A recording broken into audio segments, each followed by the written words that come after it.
Welcome students. I am Shubham Goyal and I'm gonna teach you about association rule learning in machine learning. This is the part 2 of first lecture on association rule learning lecture series. In this lecture, we'll cover the remaining topic of evaluation matrices for association rules. Evaluation matrices.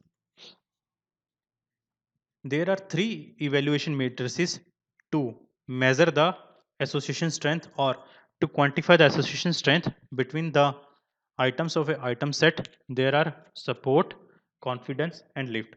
We'll discuss each metric in a one by one manner. First of all, let's discuss support. It is defined as the fraction of transactions among all the transactions in the data set which contains the item set. Okay. It is calculated as transaction containing both x and y upon total number of transactions. That means if there are item sets bread and butter, then we have to count all the transactions that containing bread and butter together divided by the total number of transaction in our transaction data set. Here xy constitutes an item set. The support metering helps to identify the rules worthy to be considered for further analysis or inference making. That means, let's say if you're saying bread implies butter, so is this rule worthy to be further analyzed or this rule should be discarded? That is dependent on the value of the support. Okay, this measure gives the idea of how frequently an item set is in all the transactions. Okay, let's suppose there are two item sets, I1 and I2. I1 containing bread and butter and I2 containing butter and toothpaste. Generally, large number of transactions will have both bread and butter in the shopping cart, while bread and toothpaste is not as much preferred item set. That means whenever you go to a store, it is much likely that we will buy bread and butter together. But like suppose we are buying butter and we are also buying toothpaste with it, that having a very less preference or a very less chance. Okay, so in this case, I1 will have larger support value than the I2. The item set with less support is less informative to infer some conclusion. That means if we have less instances of some item set or some item pair, then it is less informative to make some conclusion or make some inference that this relationship exists between these data items. Next one is confidence metric.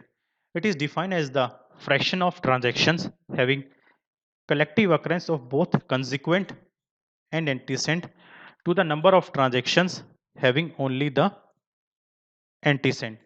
That is, confidence x implies y transaction containing both x and y upon the number of transactions containing only x. It can also be said that the support of both x and y and the support of x. Okay, technically, confidence is the conditional probability of buying the item in a consequent given that the item in antecedent are already in the shopping cart. So, it is like the conditional probability which we have studied in our stats, that if we have the consequent, if we want to calculate the probability of the consequent, and given that we already have the antecedent items in our shopping cart.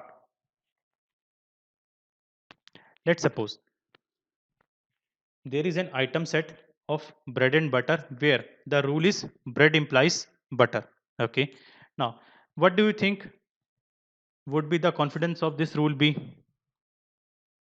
Okay, well, that would be approx 1, as the chances of transaction having butter also having bread are very high. Means the support of those bread and butter and the support of butter are both are very high, so it can be chance that we are getting equal support and it will be equivalent to approximately 1. Okay, now there is one more example. What about the confidence of soap implies to milk? That means if we have soap in our cart and we'll also buy the milk, not so sure. So here we are not sure that the confidence will be high or not. Not so sure. Let's see. The consequent of this rule is also high, as the milk is quite frequent item of daily need to be present on every transaction. That means here the consequent like milk, which is the daily need of every person, so it is much likely that in every transaction the milk will exist. So here the confidence will be high. Okay, we know that the support of soap and milk occurring together can be less, but we know that milk is a quite frequent item, so it increases the chance that the confidence of rule will be high. Okay, let's clarify this point much more precisely with the help of an example. Okay, so in the example, what we have shown is, we have shown the set of transaction containing milk and the set of transaction containing the soap, and we have also shown the transactions having both milk and soap. So here 80 transaction or instances corresponds to milk, and only 5 constitutes the soap, in which soap is there without the milk, and 10 transactions are there in which both milk and soap exist together. So what we calculate the confidence here, let's say soap and milk.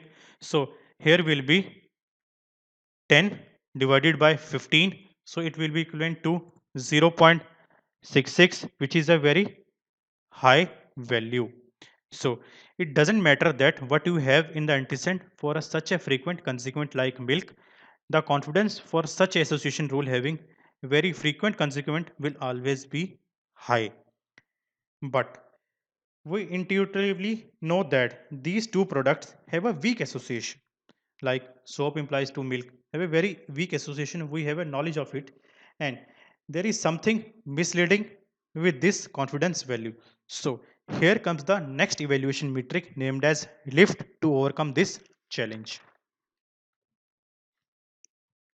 Okay, it does not matter that what you have in the antecedent for such frequent consequent, the confidence for an association rule having a very high or frequent consequent will always be high, that we have already discussed. Let's discuss the lift metric. Okay, lift is a fraction of confidence corresponding to rule divided by the support of consequent. Okay, or you can also say that the transaction containing both x and y, and transaction containing x, that means support of xy. Okay, then fraction of transaction containing y, that means support of y, that is consequent part. The lift value will be greater than 1 if x actually leads to y in the shopping cart. Let us understand with our previous example, soap implies to milk. Okay. First of all, lift controls for the support of consequent while calculating the conditional probability of occurrence of y given x. Okay. Lift is a very literal term given to this metric. Lift is the rise in the probability of y on the cart with a knowledge of x being present over the probability of having y on the cart without having the knowledge about the presence of x. I repeat, listen this thing very carefully. Lift is the rise in probability of having y on the cart with the knowledge of x being present. Okay, over the probability of having y on the cart without having the knowledge about the presence of x. So here, the probability of having milk on the cart with the knowledge of soap being present on the cart is 10 divided by 15, that is 0.66, that is the support of the rule, or you can, sorry, the confidence of the rule that we have already calculated.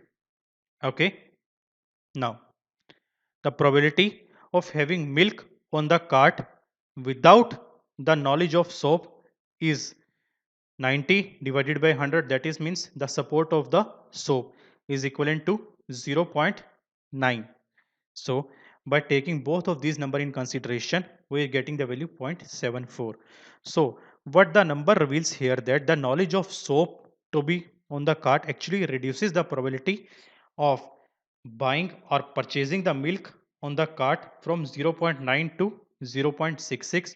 So here the value of it is 74.74, which is less than 1. So this rule is discarded, as having a soap on the cart not increases the chance of buying the milk or placing the milk on the cart. More the value of the lift, greater are the chances of preference of buying Y if the customer has already bought X. Lift is the measure that will help store managers to decide product placement on Agile. So by understanding the concept of lift, the retail manager or the retailer can decide that what products I have to place on this Agile together or not. So some of the prominent applications of association rule learning are market basket analysis that we have already discussed in details. Now, next one is telecommunication. Here, the management of phone calls. That means the phone calls which are doing by the customer from one place to another are analyzed here. Banking services. The account transactions of a customer payment are analyzed here. Next one is medical treatment. Here, the patient is represented as a transaction containing ordered set of diseases. So these are the some of the application, out of which the most important one is the market basket analysis. And anyone who want to open a retail giant must have a knowledge of this market basket analysis. Otherwise, his profit margins can be decreased or he will not have more customer base as compared to other retail giants who are employing the market basket analysis concept. So these are some of the points that we have discussed today. First, the meaning of association rule mining, why association rules are required. Next, we have discussed market basket analysis. After that, different metrics to analyze the strength of association rules. Like, so thank you students for watching the lecture video, and do watch and understand the remaining lectures in association rule learning lecture series. Once again, thank you for watching.